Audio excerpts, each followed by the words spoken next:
Sivaya Nama Tiruchitrambalam. Welcome back to our discussion on Sokkanatha Venba, verse number 10. The verse goes this way. Irandhum Pirandhum Yalaithen Iniyan Marandhum Piravada Varamta Siranda Puhal Nyalavayam Mudikku Nattu Sulamaniyam Alavai Sokkanatha. Today's verse is something that we should be praying on, meditating on, and have this as our request to Lord Shiva. In this, the author says, as in the saint says, what happens to the soul is we are taking this birth or we are taking this body to get rid of our karma, and because of that, we should be realized or achieve self-realization state. But instead, what we are doing is we come here, we accumulate more karma, and we make sure that we are having a strong foundation for our next birth, and then only we are dying. Why should we come to this earth? Why should we take this birth? Is to get rid of our birth. But what we are doing instead, we are properly planning and setting a very solid foundation for our next birth. This is what Upper Perumal also would say in one of his padigams. He will say, Pirappadarke Tolilagi Irakkindrare. Some of us are dying only to take the next birth, nothing else.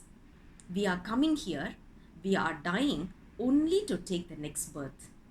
Pattinathar, in another one of the verse, he would say, giving birth to me, my mom has already got so weak. Because so many times my mom has given birth to me. Brahma has gone so weak because he is giving me birth after birth. I'm also tired.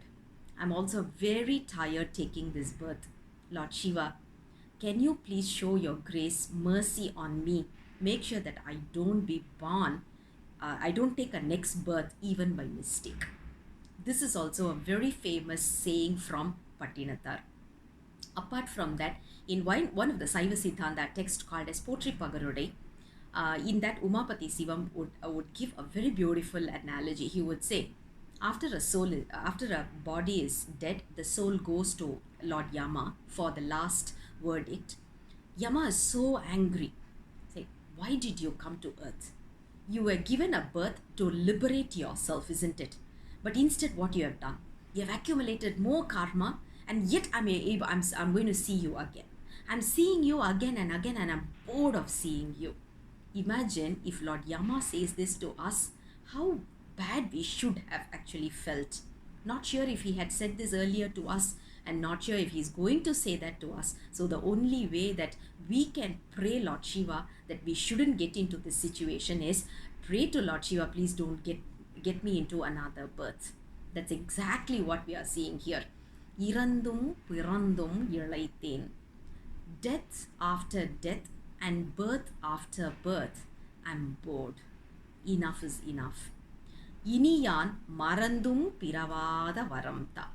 Please give me the boon that I should not be born again, even if I forget it, even unconsciously or subconsciously, I should not have this thought of being born again. Oh Lord, please give me this most important blessing that I should not be born again. Who can give us this? It's only Lord Shiva, who resides in the form of Sokkanatha, and he resides in the place called as Madurai, which serves as a beautiful crown. If you take this entire world and you take it as a crown, we all know there must be a very important precious stone as the center stone, right? That is what Alavai is all about. If you imagine this entire world as a crown, the center stone, the most precious stone of all, is Madurai, and that is the place where Lord Shiva resides. He is the one who is the center of everything in this universe, in this planet, and he is the only one who can liberate me from this birth and death vicious cycle. So I put forth this request to your feet, Sokkanatha, please liberate me from not being born again. That's what verse number 10 is all about. I'll come back again with the next verse very soon. Until then, Sivaye Nama Tiruchitrambalam.